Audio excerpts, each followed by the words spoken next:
Hello ladies and gentlemen, and welcome to Hytale. So I've turned the game into a little bit of an RPG, only 5 days later after the game's launch, and we have a ton of awesome mods. The full mod list will be at the end of the video, and I'll also show you guys how to install CursedForge, which is the only thing you really need to download. But that'll all be at the end. Anyway, starting off with this mod pack, we do have our level system. So I did actually add two different leveling systems, one for the more sort of like farming, mining, all that kind of stuff, and the other one for just general leveling up. To access these systems, all you need to do is type /XP. This brings up your general sort of skills in each category. So this will be your mining, woodcutting, excavation, harvesting, different weapon types, archery, all that kind of stuff. You get XP for each thing just by doing it. And as you can see for swords, I'm now level 6, which means I get to choose one of these rewards. Plus 5% swords XP, or plus 3% damage. I'm going to quickly choose the damage. So now I do 3% extra damage with, I believe, any melee weapon, or that could be just damage in general, I'm not sure.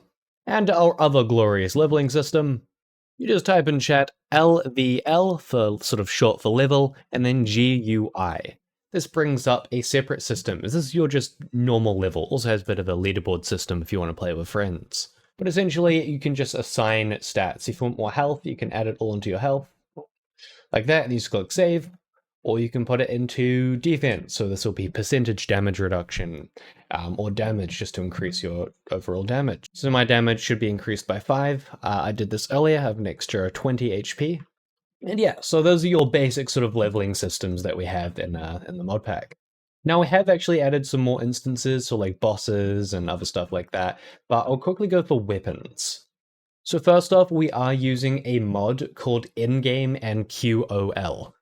This essentially adds a new tier of ingot. So we have this very, very powerful ingot here that creates very, very powerful armor, as well as weaponry. And also allows you to craft mithril ore, which you can then use to also craft onyxium ore, which is the highest tier you can get. Storm lever, you actually get from the dragon boss fight at the end of the game, which is working in this mod. Now to actually get to that dragon, you do need to come to your arcanist workbench, which can be made in your workbench here, just here.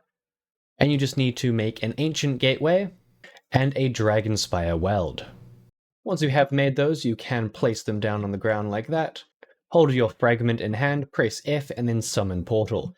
This will bring you to the area where the dragon is. Essentially, there should be a giant snow mountain, you just need to explore until you find him. If you kill him, you should get storm lever, which you can then use to craft a bunch of stuff. Now that isn't the only new mob or sort of teleportation place.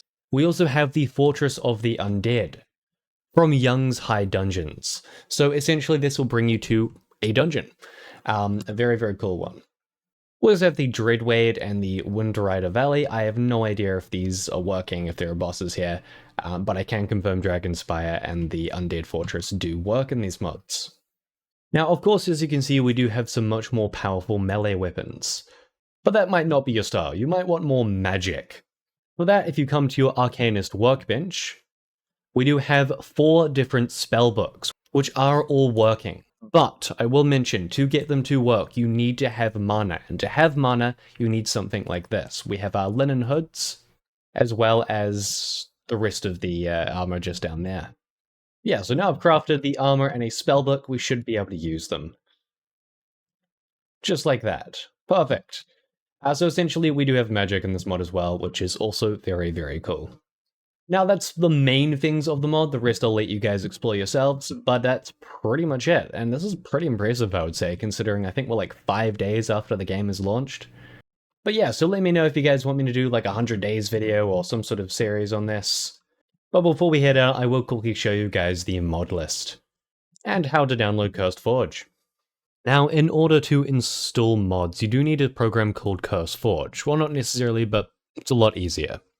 To do it, just search up CursedForge, click on the first link, then come up here to Get CursedForge app, and then you just download for Windows, assuming you're on Windows. If not, there are more download options. For here, we have Mac OS or Linux. Now, in terms of what mods, honestly, not too many of them. We have Young's Dungeons just here. We have RPG leveling and stats/skills. This one I haven't actually tested yet, I don't know why that's here. Actually, I'll probably test that later. This one wasn't included. MMO skill tree. Just a nice health bar. This basically just means when you're fighting something, you can see how much health it is. You're not going, why won't this thing die? Of course, in-game NQOL. This is probably the biggest mod.